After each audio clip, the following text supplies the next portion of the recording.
প্রিয় ভাই ও বোনেরা, আসসালামু আলাইকুম। আমরা আজকে একটি বিশেষ প্রতিবেদন নিয়ে আপনাদের সামনে হাজির হয়েছি। আজকের প্রতিবেদনটি হচ্ছে, আপনারা অনেকেই আমাদের কাছে কমেন্ট করেন যে ভাই, আমরা আমাদের গরুকে ব্রয়লার মুরগির ফিড খাওয়াচ্ছি কিন্তু আমাদের গরুগুলো মোটা তাজাকরণ হচ্ছে না। আর এই সমস্যাটির আপনি কিভাবে সমাধান করবেন, সেজন্য অবশ্যই আপনারা আমাদের সম্পূর্ণ প্রতিবেদনটি দেখবেন।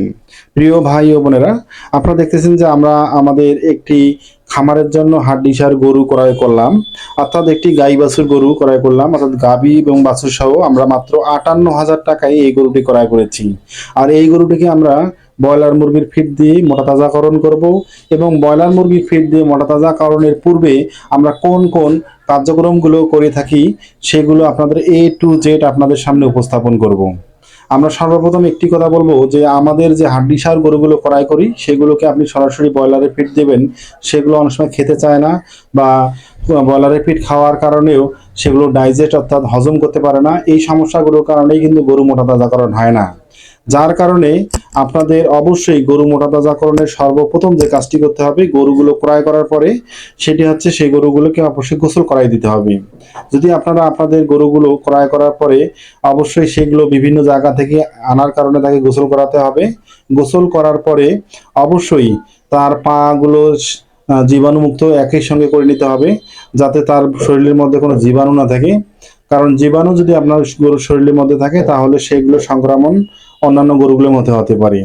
এরপরে অবশ্যই আপনার তার পরের দিন বা একদিন পরে অবশ্যই তাদেরকে কাজ যেটি করবেন, কৃমিনাশক করবেন।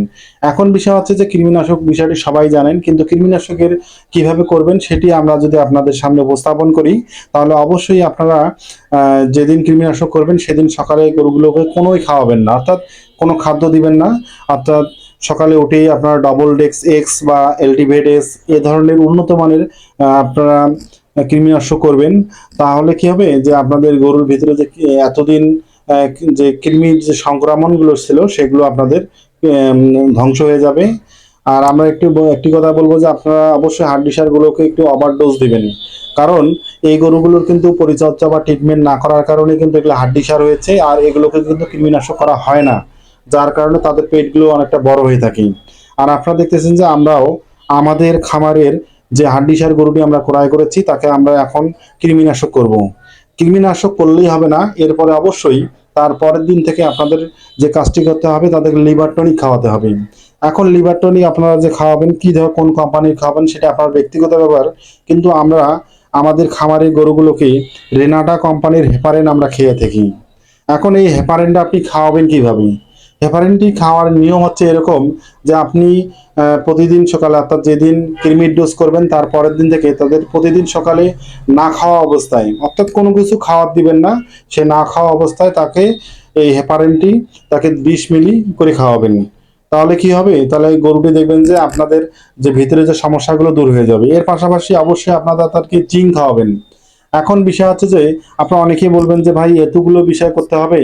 জি ভাই, যদি আপনারা গরুকে ব্রয়লার মুরগি ফিড দিয়ে দ্রুত গতিতে মোটা তাজাকরণ করতে চান তাহলে আপনাদের অবশ্যই জিঙ্ক খাওয়াতে হবে, কারণ জিঙ্ক খাওয়ালে তার রুচিবোধ বৃদ্ধি পাবে এবং তার শরীরের যে পশম বা লোমের যে সমস্যাগুলো সেগুলো দূর হবে।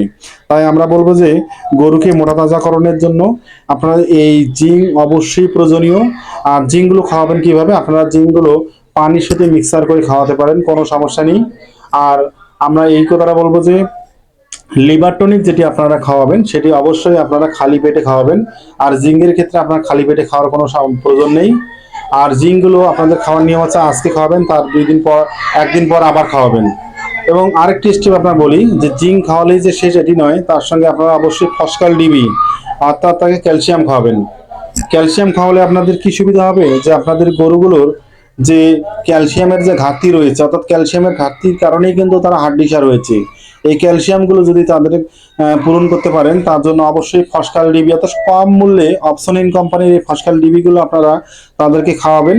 দেখবেন যে আপনার গরুগুলো তাদের রুচিবোধ এবং সকল বৃদ্ধি পাবে। এখন বিষয় হচ্ছে যে আপনি আজকে কৃমিনাশক করলেন তাহলে সেভাবে হবে না, আপনার অবশ্যই 21 দিন বা 14 দিন পরে অবশ্যই সেই গরুগুলোর বুস্টার ডোজ করতে হবে। কেন করতে হবে? যদি আপনি আপনার গরুগুলোর লিভার 100% ক্লিয়ার করতে চান তাহলে অবশ্যই তাদেরকে বুস্টার ডোজ করে তাদেরকে আবার এই কৃমিনাশক করাতে হবে। অনেকেই ভয় করে যে ভাই আজকে আমি খাওয়ালাম, 14 দিন পরে খাওয়াবো, গরুর কোনো সমস্যা হবে? ভাই কোনো সমস্যা হবে না। যদি কোনো গরুটি পাতলা পায়খানা করে থাকে, তারপরও আপনারা কোনো চিন্তা করবেন না।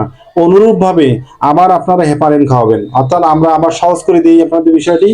আপনারা আজকে তাদেরকে কৃমিনাশক করলেন, কৃমিনাশক করার পরে অবশ্যই 14 দিন পরে আবার তাদেরকে কৃমিনাশক করবেন। তারপরে অনুরূপভাবে তাদেরকে হেপারিন খাওয়াবেন, খালি পেটে খাওয়াবেন। সকালে খালি পেটে খাওয়ার, অর্থাৎ খাওয়ার পরে হেপারিন খাওয়ার পরে তাদেরকে অবশ্যই 1 ঘন্টা পরে খাবার দিবেন। তাহলে কি হবে, আপনাদের গরুর যে লিভারের যে সমস্যাটি, সেই সমস্যাটি সম্পূর্ণভাবে দূর হবে এবং খাওয়ার চাহিদা দেখবেন যে আপনাদের কোর্স মেকআপ করার পরে দ্রুত গতিতে বৃদ্ধি পাবে। এবং তার সঙ্গে আপনারা অন্যভাবে জিঙ্ক হবেন। আর আপনারা যদি এভাবেই প্রত্যেকটি স্টেপ মনে করে আপনারা খাওয়ান প্রথম স্টেপে, তাহলে দেখবেন যে আপনার এরপরে আপনি ব্রয়লার মুরগির ফিড আপনার গরুগুলোকে খাওয়াবেন। তারপর দেখবেন যে আপনার গরুগুলো কত দ্রুত গতিতে মোটা তাজা করানো হয়, আপনি বাস্তব দেখবেন। যদি এই কার্যক্রমগুলো না করে আপনি সরাসরি ব্রয়লার মুরগির ফিড খাওয়ান, তাহলে দেখবেন আপনার গরুগুলো কখনোই মোটা তাজাকরণ হবে না, বা দ্রুত গতিতে মোটা তাজাকরণ হবে না, আপনার আয়ের চেয়ে ব্যয় বেশি হবে। তাই আমরা বলবো যে প্রিয় ভাই ও বোনেরা, গরুকে ব্রয়লার মুরগির ফিড খাওয়ার পূর্বে আপনারা এই কার্যক্রমগুলো করবেন। আপনার লিভার ঠিক করবেন। আপনার গরুর লিভার ঠিক না হলে আপনি যত চেষ্টা করুন, আপনার গরু থেকে আপনি প্রফিট লাভ করতে পারবেন না।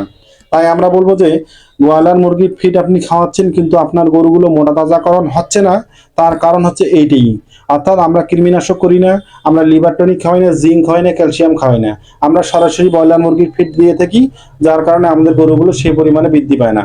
তাই গরুগুলোর যদি গ্রোথ বা বৃদ্ধি যদি আপনি দ্রুত গতিতে করতে চান, তাহলে অবশ্যই আপনাদের যে কাজটি করতে হবে সেটি হচ্ছে যে অবশ্যই তাকে প্রতিদিন অর্থাৎ প্রথম আনার পরেই তাদেরকে জীবাণুমুক্তকরণ করবেন। তারপর তারকে কৃমিনাশক করবেন। কৃমিনাশক করার পরে যে কাজটি করবেন সেটি লিভার টনিক খাওয়াবেন, তারপরে আপনারা জিঙ্ক খাওয়াবেন এবং তারপরে আপনারা ক্যালসিয়াম একটি পট খাওয়াবেন।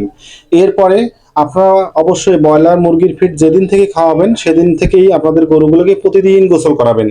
গোসলটি অত্যাবশ্যকীয়, প্রয়োজনীয়। কারণ ব্রয়লার মুরগির ফিড খাওয়ার পরে শরীরের উত্তেজনা অনেকটাই বৃদ্ধি পাবে, টেম্পারেচার বৃদ্ধি পাবে, গরুটি অনেক সময় হজম ক্রিয়ার সমস্যা হতে প্রথম অবস্থায়, এজন্য তাদেরকে গোসল করাতে হবে। যদি আপনারা গোসল করাতে পারেন তাহলে দেখবেন যে আপনাদের গরুর যে সমস্যাগুলো রয়েছে, অর্থাৎ হজমের সমস্যা বা গরুগুলোর গ্রোথের যে সমস্যাটি, সেটিও আপনাদের এই গোসল করার কারণেও দূর হতে পারে। তাই প্রিয় ভাই ও বোনেরা, আমরা আপনাদের একটি কথাই বলবো যে গরু বা ছাগল আপনি মোটা তাজাকরণ যদিও আপনি বিকল্প পদ্ধতি করতে চান, তাহলে অবশ্যই এই কার্যক্রমগুলি করতে হবে। এই কার্যক্রমগুলো যদি আপনারা না করেন, তাহলে আপনি যতই চেষ্টা করেন আপনার খামারের গরুগুলো কখনোই আপনাকে সেই পরিমাণে প্রফিট দিতে পারবে না। তাই আপনাদের যদি আমাদের এই রাকিব এগ্রো ইউটিউব চ্যানেলের প্রতিবেদনগুলো ভালো লেগে থাকে, তাহলে আপনারা আমাদের সঙ্গে থাকবেন এবং আমাদের চ্যানেলটি সাবস্ক্রাইব করবেন, বেল বাটনটি ক্লিক করে আমাদের সাথে থাকবেন। ধন্যবাদ।